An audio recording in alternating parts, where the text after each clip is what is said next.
The story begins with a man who is a painter and landscape architect named Napoleon. He is 35 years old, a very respectable young man, and well-liked by everyone. Unfortunately, he is down on his luck and unemployed, sitting at home without a job.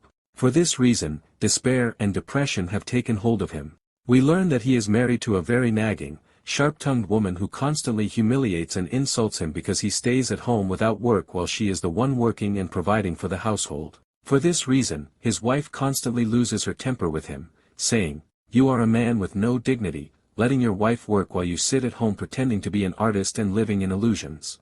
She demanded that he smash and throw away the canvases he paints on, telling him, "You are a failure. I wish I had never known you or gotten involved with you. Unfortunately, I wasted my life and youth with a failure." Napoleon did not know how to respond to her because he felt ashamed and defeated sitting at home unemployed. However, his wife's hurtful words drove him to anger. He knocked the food off the table without uttering a single word, not wanting to create any more trouble with her because she was right in everything she said. To calm himself down, he drank 2 glasses of liquor. At that moment, his sharp-tongued wife would not leave him in peace and informed him that the alcohol he was drinking was bought with her own money. At that point, Napoleon reached his limit and could no longer tolerate anything more from her after she had insulted him so much. He flew into a rage and wanted to get rid of her. He actually moved toward her, but his wife called him a coward, saying he didn't dare come near her, and added, "This takes a real man, and unfortunately, you are not one." At that moment, the devil began to take control of Napoleon. He grabbed a gun, intending to put an end to her, but he controlled himself at the very last moment so as not to commit a crime against a woman like her. For the first time, he began to think that he must change his life and break free from his wife's humiliation. Indeed, he began searching the newspapers for any job to support himself. While reading the newspaper, he saw an advertisement for a gardener position and decided to meet the advertiser, willing to take any job just to get by. When Napoleon went there, he met the maid, who welcomed him warmly. Then he met a woman as beautiful as the moon who was taking a bath and had just stepped out of the bathroom. Her name was Adele. Napoleon introduced himself to her, saying, "I came to apply for the job you advertised." When Adele learned that his name was Napoleon, she burst out laughing and asked him, "Where have you worked before?" He told her, "I have never worked in my life, I am unemployed and stay at home." Adele said to him, "We want someone with experience." He replied, "These are easy tasks that anyone can do, and I desperately need this job." Unfortunately, Adele did not accept him, so Napoleon left. However, before he walked away, she called him back and told him that she would try him out for 1 month, after which she would judge whether he could continue with them or not. She then informed him that she would pay him $1,000 a month and mentioned that the garden was at their new home, where her husband lives because he is sick. She would also provide him with food and lodging. Napoleon was overjoyed, as he would finally be free of his sharp-tongued wife. The next day, Napoleon got ready, took his bag, and boarded the ferry that would take him to the island to start his new job.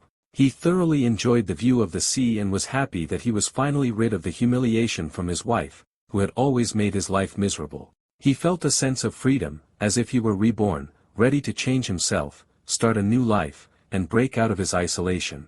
A short while later, he arrived at the island. There, we see a stunningly beautiful girl, as lovely as the moon, whose overwhelming beauty and femininity would attract any man. Her name is Paul, the beauty queen of the entire island. All the young men wish to get close to her and have a relationship with her. We learn that Paul likes to make young men fall in love with her and takes pleasure in doing so, knowing that her beauty is exceptional and that anyone who sees her is bound to fall in love. Strangely enough, the beautiful Paul is the one who initiates flirting with the young men and enjoys it. When she saw Napoleon sitting on the ferry dock, she approached him and kept looking at her. Napoleon also noticed her gazing at him, and her striking beauty caught his attention, so he began to look back at her. However, Napoleon was a respectable man who did not engage in such matters. He lit a cigarette and looked the other way, wanting only to work and avoid trouble. This angered Paul, as anyone else would dream of getting a glance from her. She stared at him with her beautiful eyes, furious that every young man on the island wished for a single look from her, yet he ignored her. She then spoke to him, saying, "My name is Paul, and I am the most beautiful girl on the island. I am the daughter of the owner of the villa where you will be working, and my mother sent me to take you there." Napoleon was delighted because he would be seeing her constantly. He asked her, "How did you recognize me?" She replied that her mother had described his appearance to her. She then told him, "We will take the bus because I don't know how to drive and didn't bring the car." They boarded the bus together, but there were no vacant seats, and people were packed tightly against one another. As the bus moved, Paul stood directly in front of Napoleon, pressing closely against him. She apologized for the crowd, but she noticed that he paid no attention to her, her charm, or her beauty, unlike all the other young men who craved her attention. She decided then and there that she would make him fall in love with her. She began making subtle, provocative moves on the bus, stepping closer to him every few moments. Napoleon thought to himself, "Stay away from me," but he ignored her and let her do as she pleased. Unfazed, Paul intensified her actions, turning her face toward him in anger at his lack of interest, convinced that no man could resist her beauty and her eyes. She gradually edged closer, her eyes locked onto his, and every time the driver slammed on the brakes, she pressed even closer against him. Still, Napoleon paid no mind to any of her moves, though he realized that if Paul kept this up, she would soon get him fired, as he would not be able to resist her beauty for long. This infuriated Paul, having tried everything only for Napoleon to remain utterly indifferent. In the next scene, they get off the bus, and Paul speaks to him in deep anger, saying, "You are a rude man with no feelings at all." He replied, "Everyone has their own problems and circumstances, and I came here to earn a living." She then informed him that the villa was near the beach and asked him to walk behind her. At the same time, Napoleon was secretly attracted to her, but he kept it hidden in his heart, knowing that a girl like her was a dream opportunity for anyone, yet, he just wanted to work and start a fresh life. We also learn that the beautiful Paul began to challenge him, determined to make him fall in love with her just like all the other young men, especially since he was the first man not to care or pay attention to her, despite being the most beautiful girl on the island. As they were walking along the beach on their way to the villa, we see a fisherman named Michael, who is very angry with Paul and tries to force himself near her. However, Paul grew furious and slapped him across the face. Napoleon was bewildered by what was happening. Paul then left him behind and walked away. When the fisherman Michael saw Napoleon, he called out to him and told him not to work for them, advising him to return to his city quickly and save himself before something bad happened to him. Napoleon was even more astonished by the fisherman's words and began to feel uneasy, but due to his difficult circumstances, he disregarded the warning and followed Paul. Upon arrival, her mother Adele was waiting for them and was furious with Napoleon for being late. Napoleon explained, public transportation was crowded, and the villa is far. She told him that she valued punctuality. Adele then showed him the room where he would sleep, which was somewhat dirty, an old storage room. Still, Napoleon said to himself, "This is better than living with my wife and her humiliation." Shortly after, the maid brought him food, and Napoleon asked her for some alcohol. The maid grew upset with him, informing him that this was a respectable house where such things were strictly forbidden. He made a light joke, causing her to laugh, though she did not reply further. The next morning, Mrs. Adele went to Napoleon's room holding a bottle of liquor. She apologized for what the maid had said and explained that her husband was ill and the doctors had forbidden him from drinking alcohol, which is why they hid such things from him. She then noticed that he had a gun in his bag. He reassured her, "This is a keepsake from my father, the only thing I inherited from him," to put her mind at ease that he was not involved in anything sinister. Mrs. Adele then sat on the bed and said, "I'm sorry the room is a bit dirty." Napoleon replied, "I will organize and clean it." She handed him a paper listing the tasks she wanted completed in the garden, then left him to his work. In the next scene, at night, Napoleon was awake, unable to sleep. Suddenly, he saw the playful girl Paul standing at the window, dancing, singing, laughing, and enjoying life to the fullest. Moments later, she began changing her clothes and making playful gestures, all while standing right by the window. Napoleon nearly lost his mind over her beauty and charm, staring at her unseen. Shortly after, her mother closed the window, and Napoleon quickly ran to hide before anyone could spot him. The following morning, Napoleon began working in the garden, tidying it up. Mrs. Adele came out to speak with him, complaining that the roses in the garden wilted very quickly. He realized that the soil was salty and promised her that he would address her concerns and fix the problem. Mrs. Adele then asked him to drive the car into town to buy medication for her husband, explaining that he was very sick and that she needed to stay by his side. She added that her daughter couldn't drive and had gone to school. Napoleon took the car and drove down to the city. On the way, he ran into Paul walking to school on foot. Delighted, he picked her up along the way. However, when they reached their destination, he noticed her entering a hotel. Surprised, he wondered what she was doing there and stayed outside monitoring the building for a long time. When she took too long, he went inside to inquire about her, but the hotel owner denied her presence. Napoleon found this suspicious and felt that the hotel was not a respectable place. He then purchased the medicine and drove back. On his way back, he saw Paul walking home, so he gave her a ride. He asked her, "What were you doing at the hotel?" She lied, saying, "I was studying with my friend." Napoleon sensed that she was lying. She then asked him not to tell her mother to avoid getting into trouble, threatening that if he did, she would tell her mother that he had been watching her through the window while she was changing her clothes. Feeling deeply embarrassed, Napoleon promised that he would not tell anyone. He returned home utterly baffled by what was taking place, recalling the fisherman's warning, "Don't work here, and go back to your city quickly." The next day, while Napoleon was shaving his beard, he saw the fisherman Michael flirting with Paul through the window, saying hurtful things and making offensive gestures in front of her. Angered, Napoleon confronted and fought him, but the fisherman overpowered him, causing a cut on his face. Mrs. Adele arrived, angry at both of them, and began to calm them down. She asked the fisherman to leave quietly without blaming him or holding him accountable. Napoleon was shocked by her reaction, considering he was defending her daughter. Seeing Napoleon injured, Adele took him to his room and began treating his wound. She asked him about the cause of the fight, and he told her that the fisherman was harassing her daughter, saying inappropriate things and making offensive gestures while she stood at the window. He noticed that she showed no concern over his words, preferring to brush the matter aside as if nothing had happened. She then told him that the fisherman was a crazy man and advised him not to get involved, letting him do whatever he pleased. Napoleon grew even more bewildered by her words, sensing a mysterious connection between her and the fisherman. Mrs. Adele then began to draw closer to him, opening up and explaining that her husband had been ill for a long time, which was why he neglected her. She started uttering beautiful romantic words, flirting with him. At that moment, temptation overcame him, he drew close to her, and an intimate relationship developed between them. Afterward, Mrs. Adele asked him not to reveal what had happened to anyone.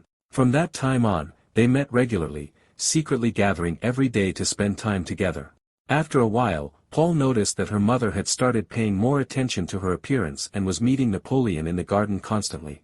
Because of this, Mrs. Adele began to distance herself slightly from Napoleon. Napoleon felt deeply saddened, as he had grown accustomed to her, especially when she began treating him coldly. In the next scene, Napoleon spoke with her sick husband, Peter, for the first time. Peter informed him that Paul was very ill and asked for his help, explaining that he was home alone and needed him to rub a thermal cream on Paul's body because her temperature was very high. Napoleon went to her room and applied the cream, thoroughly enjoying the moment, while Paul kept gazing at him with her beautiful eyes. When he finished, her father thanked him profusely, and Paul was thrilled that he had gotten close to her. Napoleon then informed her father, Peter, that he would head to the city to buy medicine to bring down her fever. Napoleon began caring deeply for her, as if he had fallen in love with her. However, while riding the bus, he suddenly saw Mrs. Adele's car parked outside the fisherman's house. He realized then that Mrs. Adele was cheating on her husband with the fisherman and that they were involved in a relationship, explaining why she had distanced herself from him. When Adele returned home, he confronted her with everything he saw and threatened to reveal her affair with the fisherman to her husband. Because of this threat, Adele returned to him, meeting him secretly once again. Yet, as days passed, Napoleon fell deeply in love with Paul and became increasingly attached to her. Later, friends of her father visited to check on his health, among whom was a young man named John, who was deeply in love with Paul and admired her. However, Paul did not care for him. When she noticed her mother drawing close to Napoleon and saw them meeting constantly, she began to scheme against Napoleon and challenge him to make him fall in love with her. She started acting intimately with John in front of Napoleon to make him jealous. Indeed, Napoleon grew intensely jealous, unable to stand the thought of anyone else taking her or getting close to her. Losing his composure, he went to her and confessed his love for the first time. Paul admitted that she was attracted to him as well. While driving back together, Napoleon was completely captivated by her beauty while she sat beside him acting flirtatiously, nearly causing a car accident. At night, Napoleon was torn between Adele and her daughter, uncertain of whom to choose. However, his heart belonged to the beautiful Paul, who fascinated everyone. Unable to sleep, he stayed up and went to her window to speak with her, telling her that he loved her deeply and could not live without her. She shared the same feelings, but said, "I know about the relationship between you and my mother, and you must stay away from her immediately." Napoleon promised her that he would distance himself from her mother and start a new chapter with her. Paul then revealed a dangerous secret: her mother was cheating on her father with the fisherman, and they had an ongoing affair. Napoleon's suspicions about Mrs. Adele were confirmed. From that moment on, he resolved never to go near her again. Paul then told him that she would meet him the next day in the forest by the sea. The next day, Mrs. Adele went to Napoleon's room to get close to him, but he refused her advances. Furious, Adele realized that another woman had entered his life. Napoleon confronted her about her affair with the fisherman, telling her that he had seen her at his house with his own eyes. Enraged, she demanded that he pack his things and leave immediately. Napoleon threatened that he would inform her husband before leaving Adele panicked and unsure of what to do. In the next scene, Napoleon met Paul in the forest by the sea, where they spent a wonderful time together. Paul told him that she loved him deeply and wanted to be with him because he was different from all the other young men she had known, bringing great joy to Napoleon. In the following scene, Adele is shown furious over Napoleon's threats, desperate to get rid of him by any means necessary since he knows her secret. Napoleon then left Paul so that no one would notice his absence. Shortly after, the fisherman Michael spotted Paul alone in the forest. Overcome by her beauty and unable to control his impulses, he attacked her. Paul screamed loudly for help. Napoleon, who was on his way back, heard her cries. However, before he could reach her, the fisherman was struck on the head, falling to the ground unconscious. When Napoleon arrived, he was shocked by the scene. He rushed to Paul, embraced her, and began to calm her down. She was terrified that the fisherman might be dead. Seeing that Michael was still alive, Napoleon urged her to return home quickly while he handled the situation. In the next scene, Paul returned home crying and distraught, unable to process what had happened, and confessed everything to her mother. Returning to the fisherman, Napoleon was at a loss for what to do as the man's condition rapidly deteriorated, pushing him to the brink of death. Suddenly, Mrs. Adele arrived, furious with Napoleon. She ordered him to run back to the house quickly to fetch medication to treat the fisherman before anyone discovered what had transpired. At that moment, a plan came to Adele's mind to kill two birds with one stone, get rid of the fisherman and eliminate Napoleon, who posed a threat to her. Napoleon rushed back to the house to get the medicine, terrified and anxious to save the fisherman at all costs to protect his beloved Paul. Returning to Adele, she suddenly dragged the fisherman by his legs onto a boat while he was still alive, threw him into the sea, and disposed of him. When Napoleon returned, he found Mrs. Adele waiting, visibly tense. She informed him that the fisherman was dead and threatened to report him to the police, framing him for the murder and claiming he threw the body into the sea. She gave him a choice: leave the island immediately and keep her secret, or she would hand him over to the police. Furious and helpless, Napoleon ultimately decided to save himself from the impending disaster. He sacrificed his love and his job to start a new life elsewhere, bringing the film to an end. If you enjoyed the movie, don't forget to like the video, subscribe to the channel, and turn on the notification bell to receive all our latest content.